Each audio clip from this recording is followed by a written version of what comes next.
pemain kita nih gizinya hancur. Itu salah satu faktor. Nih, Indonesia lawan Jepang nanti.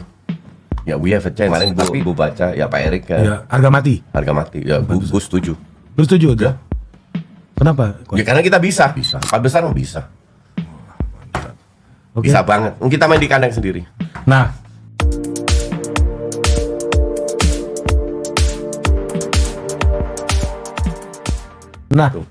menurut lo coach, kalau untuk negara kayak kita nih, udah level sepak bolanya kayak kita gitu ya, Level sepak bola kita kayak apa? kan udah mau masuk 100 besar. Oke. Ya kan menuju 100 besar. Bisa, kan? bisa. Kita kan udah harus appreciate apa Oh yang iya, dilakukan. absolutely. Dari 174 loh. Iya, makanya menurut lu Pak Erik lebih cocok fokus di PSSI atau Tahu apa? atau dibagi gitu berarti. Gue sih pengennya Pak Erik fokus di PSSI. Ya gue nggak peduli dengan aktivitas beliau seperti Iya, apa kan, betul. bukan urusan gue. Nah, tapi gue maunya Pak Erik fokus di PSSI dan lama di PSSI. Dan lama ya. Ya. Oh, cukup. Sekarang yang dia lakukan kan timnas, liga oleh PT LIB. Yang kita nggak pernah dengar kan pembinaan. Pembinaan. Nggak pernah kita dengar. That's okay karena Pak Erik baru 1 tahun 8 setengah. bulan atau Iya. berapalah ya 10 bulan kan butuh waktu. Iya. Makanya gue nggak pernah keluar-keluar soal itu kan. Nah, apa infrastruktur basic untuk melakukan pembinaan secara merata itu apa desainnya menurut lo? Niat. Ya itu pasti. Niat udah ada lah semuanya niat gua Enggak, rasa. niat nggak ada. Masa Kalau sih? niat ada sudah dari kapan tahun kita bikin. Niat nggak ada. Oke, satu niat dulu. Ya. Oke. Let's say udah niat. Kedua organisasi itu. PSSI kan punya PSSI, Asprof di provinsi, ada Askot kota, ada Askap kabupaten. Oke, manfaatin lah kaki-kaki yang di daerah itu. Mereka punya SSB yang tergabung sama mereka. Bikin lah. SSB kan punya lapangan. Oh iya, mereka Nggak mungkin SSB nggak punya ya, lapangan. walaupun punya Pemda Walaupun mungkin. sewa. Iya, Tapi kan bisa. Ada home-nya ya. Nah, apa yang harus dipenuhi menurut lo kalau misalnya pemerintah mau bikin desain pembinaan sepak bola di usia dini nih, ya? Basic infrastrukturnya apa dulu? Ya. Karena pasti itu kan konsekuensinya ke anggaran. Ya, we have to start somewhere. Sama kayak GBK, kita harus memulai dulu. Ya. Oke. Kita memulai dengan fasilitas yang dimiliki oleh SSB. Lapangan, let's say. Lapangan, Ya. oke. Jadi lu punya lapangan, lu sewa lapangan, bikin yang U6, U8 apa, sewa lapangan full sehari, yang U6 main jam segini, yang U8 main jam segini, terus segini. Sehari aja itu home. Nanti kan mereka main away di lawannya. Nah, di situ lawannya yang bikin. Ya. Nggak usah bayar, yang datang nggak usah bayar, kalau home yang tuan rumah yang bayar. Mulai dari situ, oke. Next step-nya adalah kualitas lapangan seperti apa? Lebih bagus, kualitasnya mungkin lebih cepat kita belajarnya. Oke. Ya, Lapangan mungkin. dulu nih basic Lapangan ya. dulu ya. Pitch dulu. Nah, kan kembali lagi ke dana. Seberapa besar dana lo? Kalau gue dikasih 1 triliun atau 500 M, ya gue penuhin itu dengan lapangan semua. Walaupun rumput sintetik ya. Kenapa rumput sintetik? Karena bertahan lama. Tetap bagus. Lu pakai sehari 4 kali pun 10 kali pun nggak masalah. Untuk level daerah mending seperti itu kan. Lo tau nggak Apa? CSR BUMN tahun depan berapa? Berapa? Tebak. 1 BUMN. Semua BUMN. Nggak tahu. 5T. 5T. CSR. CSR. CSR. Lu bilang, lu karena udah nyebut angka tadi. Ya. Nah, kalau dari BUMN kita ambil Ini Pak Erik lo masih menteri loh ini. ya. Kita ambil 10% lah dari semua BUMN, 10%. Per tahun loh. Per tahun. Nah, apalagi per tahun. Gila ya per tahun. Nah, 10%, 5% lah karena per tahun kan. Iya. 5% kita bangun lapangan-lapangan di daerah semua. Pertanyaan kedua kan, nah terus lapangan punya siapa? Kita kasih ke Asprof, ke Askot, ke apa? Ini mimpi gue untuk memberikan kembali ke Indonesia kontribusi gue terhadap negara ini, yaitu gue pengen melakukan hal yang tidak dilakukan oleh PSSI, yaitu pembinaan. Pembinaan itu liga bukan turnamen. Di kita itu salah kaprah. Dibilang, ini pembinaan Suratin Iya. apa Piala Gubernur. Enggak, itu turnamen. Turnamen. Bedanya apa? Untuk kalian nggak tahu, turnamen itu ada benar lu harus menang dapat piala. Karena kalau lu nggak menang, besok lu belum tentu main. Iya, dan itu jangka pendek. Iya kan? Pembinaan itu dari Agustus sampai Mei tahun depan 10 bulan minimal. Iya. Lu main tiap minggu. Mau kalah, mau menang, mau apa? Nggak penting. Lu main lawan tim besar, tim kecil sama 3 poin. Proses growth, proses menang kalah sehingga lu bertahun-tahun dibikin 6, 7, 8 usianya kan naik sehingga lu bisa jadi pemain bagus. Karena main reguler. Ya, itulah kenapa gue dulu waktu jadi pelatih timnas, gue larang pemain gue tarkam. Karena di tarkam mereka nggak belajar bermain dengan benar. mereka harus menang. Itu aja. Kalau enggak besok nggak main. Kalau enggak, bosnya kesel karena dia keluar duit. Dia maunya menang piala. Domba cup ini. Mindset ini tugas gue untuk merubah mindset ini. Nah, berarti pertama itu lapangan. Oke. Niat, Ya. kompetisi, Ya. lapangan. Oke. Lapangan dulu baru kompetisi. Kan ada home and enggak, home. lapangan sudah ada. Oke, Ya. Kompetisi perbaiki lapangan. Ya. Berikan lapangan yang bagus. Yang bagus. Kita supply banyak lapangan, oke. Kelima, meningkatkan kualitas pelatih. Oke. Penting nih. Di situ kita bisa hire konsultan dari luar. Kita rekrut. Hari ini ke sini, besok ke kota ini. Dalam 2 minggu kita hajar 1 provinsi. Tapi kenapa itu penting menurut lo? Penting lah, cara bermain penting. Lu kalau dari kecil diajarin makan pakai tangan, kalau lu udah gede, lu udah susah makan pakai sendok garpu. Karena lu diajarinnya pakai tangan. Lu ketemu Barack Obama, lu nggak tahu cara makan pakai sendok garpu gimana.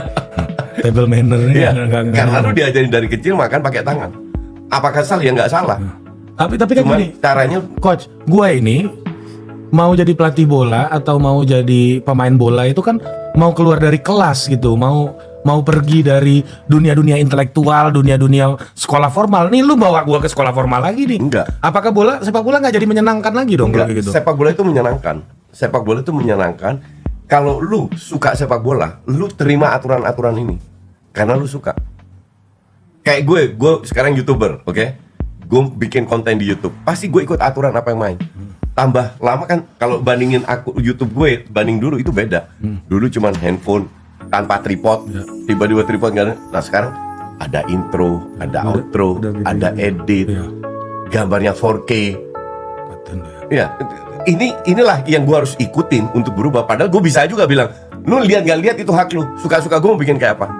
Tapi kan gue ikutin aturan bermain. Sepak bola sama, lu harus ikutin aturan bermain. Lu nggak bisa bilang, ya suka-suka gue main kayak gimana. Ini skill, ini kan teamwork. Tapi maksud gue gini, apakah sepak bola akhirnya menjadi terlalu teoritik dan akademik dengan format itu? Enggak seperti itu. Nah, gimana? Enggak seperti itu. Karena tetap yang lu libatkan adalah manusia. Yang menjalankan adalah manusia. Manusia artinya ada trial and error, ada kesalahan. Itulah butuh pembina, yaitu dalam sosok pelatih untuk membimbing mereka melakukan hal yang benar. Kalau seandainya pembinanya salah, hasilnya kayak apa? Kayak inilah. Saya sendiri. Ini salah atau belum ada nih? Apalagi belum ada, ya kan? Tapi kalau kita mau kerja serius kan kita harus benahi semua. Memang butuh waktu. Nah ini kan kelima nih. Ini udah jalan, lapangan, kompetisi, lapangan bagus, ya. Baru kita perbaiki. Nah, pertanyaan gue nggak tahu ya di Eropa. Di sini kan ada tuh fakultas olahraga gitu, ada Diklat, Salatiga, terus Ragunan. Lu ikut kursus itu hanya membuktikan bahwa lu pernah ikut kursus dan lulus, dapat ijazah. Doesn't make you a coach. Lu kalau mau jadi pelatih, lu harus terbang dulu, cari jam terbang, baru pelan lu bisa jadi pelatih. Gak segampang itu. Nah kan lu bilang tadi ada kursus-kursus juga tadi. Ada, harus malah. Nah tapi apa gunanya nih diklat-diklat kita ini segala macam? Nah ini salah kaprah diklat-diklat ini. Diklat ini terjadi karena tidak ada infrastruktur itu. Jadi semua asal bikin. Semua asal bikin, karena gak ada apa-apa. Nah harusnya diklat, harusnya ya membantu infrastruktur yang harusnya sudah ada, dan itu tugas Asprof. Diklat itu membantu Asprof, bukan tugas Kemenpora, bukan tugas Diklat, tugas Asprof. Itu Ragunan pemerintah itu ya kayaknya. Iya itu kan? nggak benar itu. Itu nggak benar itu. Itu caranya nggak benar. Mereka nggak berkompetisi gimana mau bagus, cuman kumpulin pemain bagus aja. Terus kumpulin pemain berbakat. Terus disekolahin. Iya, itu kan harusnya bukan tugas mereka. Diklat itu tidak akan ada kalau infrastrukturnya sudah ada. Diklat itu muncul karena nggak ada infrastrukturnya. Infrastruktur pembinaan. Di Eropa kan nggak ada diklat gituan. Oh, di universitas ada fakultas olahraga ada kan? Sport. Fakultas olahraga beda. Untuk membimbing lu jadi guru olahraga. Bukan untuk jadi pelatih. Pelatih lo harus ikut kursus. Kalau di Belanda atau jadi ilmuwan olahraga. Iya. Atau jadi ilmuwan. Atau jadi ilmuwan. Tapi itu kan teori semua. Prakteknya kan beda. Iya. Sama kayak lu lulusan Harvard Business Management cum laude. Emang lu bisa jadi orang kaya di sini? Belum tentu. Mindset akademis sama mindset jalanan beda. Lu kalau terjun dalam dunia bisnis, lu ketemu anjing-anjing yang lu harus geser semua, ngerti nggak? Enggak lu pelajari caranya gimana di Harvard. Ngelatih sama. Emang dalam pelatihan lu belajar merangkul ego itu? Nggak ada. Lu diajarin cara dribbling, cara shooting, cara bikin set, cara berpikir. Tapi lu berhadapan dengan banyak ego dari pemain yang nggak jelas ini, lu harus punya sesuatu yang ekstra. That make you coach. Bukan karena lu hanya ikut kursus terus lu lulus. Tapi kursus tadi berguna untuk? Bukan berguna, harus untuk basic. Oh, basic. Memahami basic pelatih itu seperti apa. Setelah tahap-tahap yang tadi dilakukan. Ya. Nah, artinya ada konten dong yang disampaikan kan ke pelatih-pelatih ini nanti. Oh iya dong. Nah, ini konten ini dari mana? Ya kita ambil konsultan dari luar. Untuk istilahnya apa? Refreshment dari para pelatih ini. Kan sepak bola itu juga berubah terus. Iya. Ya kan? Dulu winger kiri mana ada masuk ke dalam, kaki kiri ya winger kiri, kaki kanan winger kanan. Iya. Ngelewatin crossing. Sekarang kan beda. Kaki kiri winger kanan, kaki kanan winger kiri masuk ke dalam. Inverted. Iya. Apa sih inside? Inverted winger. Iya. Karena sepak bola pun berubah. Dulu Catenaccio bisa menghasilkan 4 Piala Dunia. Sekarang Catenaccio is dead. Dan Italia pun nggak main itu. Iya, udah berubah. Iya. Nah artinya yang lu ikutin kursus berubah juga, ditambah juga dengan variasi-variasi. Oh, maksud lu bahwa pelatih Indonesia ini yang mulai dari usia dini itu nggak boleh terputus dengan tren yang ada di global kan? Itu maksudnya kan? Sebenarnya dengan filosofi yang akan kita terapkan. Kan iya. Apa filosofinya? Kita itu punya Villanesia. Villanesia kalau gue baca riset is quite good. Oke, cocok. Cuman untuk menerapkan Villanesia itu kan cara yang kedua. Itu kan second. Lu paham nggak? Lu bisa punya beda interpretasi. Misalnya, contoh. Cara mencari ruang, menutup ruang. Itulah kenapa pada saat kita di Jogja, cognitive perception itu penting dari pemain. Dia harus tahu apa semua gerakan dia lakukan itu ada tujuan.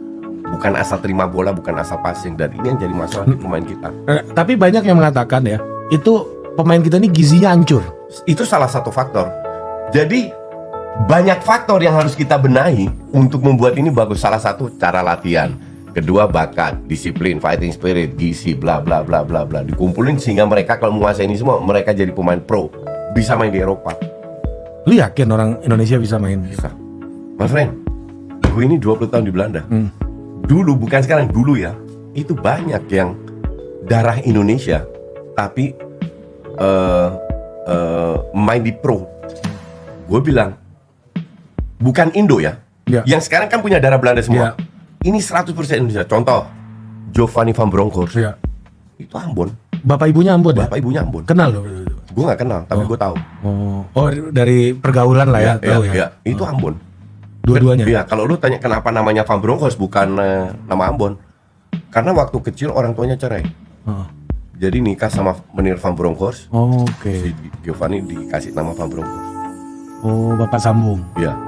Ada juga dulu lagi mungkin lu nggak tahu, namanya Simon Tahmata. Itu berapa kali gue ketemu Simon? Itu segini Simonnya.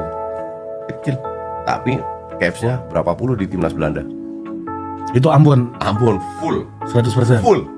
Dan banyak kayak gitu. Nggak harus Indo. Ambon asli Indonesia itu banyak. Tapi Ferry Latuhin nggak suka sepak bola, Ferry Latuhin. Enggak. Itu spesies yang agak aneh itu. Itu temen gue udah hampir 40 tahun gue kenal dia. Tapi gitu, menarik juga sih. Maksud gue masalah gizi itu ternyata bukan problem utama ya. Bukan problem utama. Itu salah satu dari berbagai macam komponen yang dibutuhkan sebenarnya kan. Iya kan? Iya. Nah, menurut lo sekarang ada yang mengatakan juga pembinaan itu harus disatukan dengan sekolah gitu misalnya.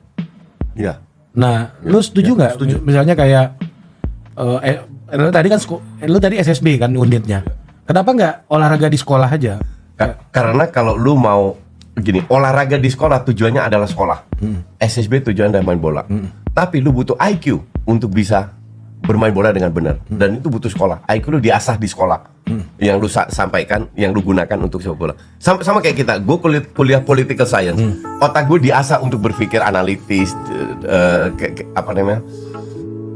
Berpikir politis lah. Berpikir secara banyak cara lah, ya kan? Apakah gue harus terjun di dunia politik? Kan enggak. Betul. Modal gue dulu kuliah gue pakai di sepak bola, gue pakai di mana? Berpikir kritis yang gue mau sampaikan. Ya. Pikir kritis sama persoalan bisa ditanya ke lu kan. Iya, Transportasi pun lu ngerti. Iya. Nah ini hal-hal kayak gitu kan kita pelajari di sekolah. Iya. Nah ini juga modal sekolah itu bukan lu harus jadi akademis kan, tapi cara berpikir ini lu terapkan di sepak bola. Makanya sekolah itu penting. Lu menurut lu program makan siang bergizi ini penting nggak untuk sepak bola Indonesia? Gue melihat justru menyedihkan bahwa harus ada program makan siang bergizi. Gue ngelihatnya ke situ, bukan eksekusinya atau apa. Bahwa presiden kita ngelihat emang kita makan anak muda generasi sekarang ternyata makan nggak bergizi. Harus kita supply, harus disuplai sama pemerintah dulu. Dan itu tidak terjadi di negara yang maju. Kan banyak di Amerika juga ada, di Eropa juga ada. Nggak pernah dengar gue program bergizi. Karena sudah berjalan sendiri tanpa pemerintah turun tangan. Di sekolah ada suplai susu kayak gitu-gitu. Iya. Mungkin yang butuh aja ambil ya. Iya. Yang nggak butuh kan nggak ngambil juga Gue kayak. nggak pernah minum susu di sekolah, setahu gue dulu di Belanda. Gue minumnya di rumah. Iya. Oh iya ya. Gue nggak butuh sekolah yang untuk supply susu. Tapi itu ada program kayak gitu. Tapi nggak dari pemerintah, ngerti nggak? Iya. Ini kan pemerintah pusat gitu loh. Iya. Jadi kan Pak Prabowo, Pak Presiden melihat, wah ini yang kita butuhkan untuk membangun generasi muda yang bagus ke depannya. Itu menyedihkan menurut lu ya situasinya. Iya, situasinya. Bahwa seorang presiden harus mengatakan seperti itu. Nah, lu ngeliat gimana nih Indonesia lawan Jepang nanti? Ya we have a chance. Tapi dari awal gue bilang kalah lawan Jepang itu calculated loss yang sudah kita perhitungkan. Nggak perlu. Ya nggak perlu. Tapi masuk 4 besar sih bisa. Kemarin gue baca ya Pak Erik Ya, harga mati. Ya gue setuju. Lu setuju tuh? Kenapa? Ya karena kita bisa. Nggak, maksud gua kan itu kan ngasilin pressure yang gede itu buat. Ya harus wasit. lah. You are fucking professional man. Dan pemain nggak masalah dengan itu. Ya kalau Sintayong juga nggak masalah. Yakin lu bisa tuh, Coach? Bisa. 4 besar bisa. Oke. Bisa banget. Kita main di kandang sendiri.